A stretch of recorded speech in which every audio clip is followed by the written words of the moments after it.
शास्त्रों में वर्णन आता है, पाप करने के बाद छुपा लोगे तो कई गुना ज़्यादा बढ़ जाएगा, ऐसा लिखा हुआ है। ठीक है, ऐसे ही धर्म करने के बाद छुपा लोगे तो कई गुना और बढ़ जाएगा। इसलिए अब सोचो कि किस चीज़ को छुपाना चाहिए और किसको नहीं छुपाना चाहिए। धर्म करो और छुपाओ तो वो कई गुना बढ़ करके मिलेगा, और पाप करो तो कोशिश करो कि उसे उजागर कर दो, क्योंकि पाप उजागर होगा तो समाप्त हो जाएगा। धर्म करो तो छुपा कर करो।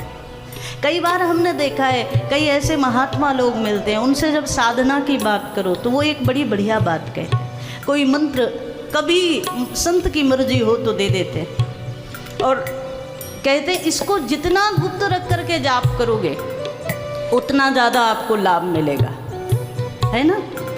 इसका मतलब क्या है? इसका सीधा सा मतलब है कि धर्म को, मंत्र को, जाप को, पुण्य को, तीर्थ को, दान को छुपा करके करो।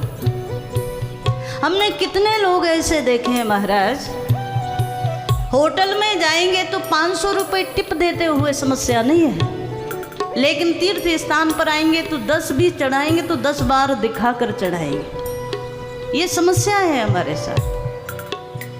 कई ऐसे लोग मिल जाते हैं, कई ऐसे लोग आपने भी देखे होंगे, बड़े बड़े होटलों में महाराज अपना जन्मदिन हो, पत्नी का जन्मदिन मनाने चले जाएं, बच्चों का जन्मदिन मनाने चले जाएं, तो 50,000 रुपये ऐसे हम कम बता रहे हैं ना, कम है ना,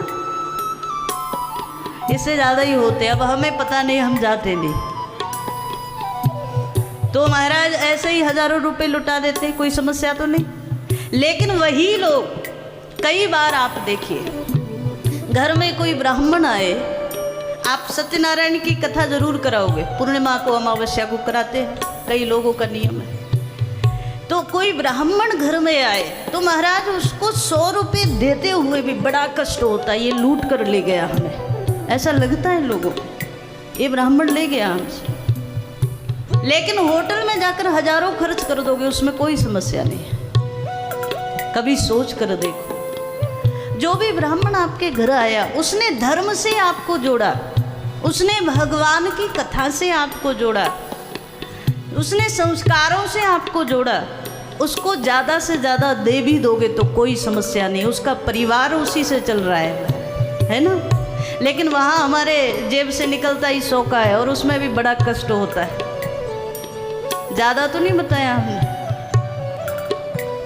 क्योंकि कई जगह तो अभी भी सत्यनारायण कथा की रेट वही 11, 21, 51 ही रहती है। इन बिंदुओं पर हमें सोचने की आवश्यकता है। हम कई बार कहते हैं महाराज, धर्म रहेगा तो हम आप सब रहेंगे, संस्कार रहेंगे तो हम रहेंगे। और एक ब्राह्मण संस्कार देता है और हम उसे क्या देते हैं, कभी सोच कर देखो।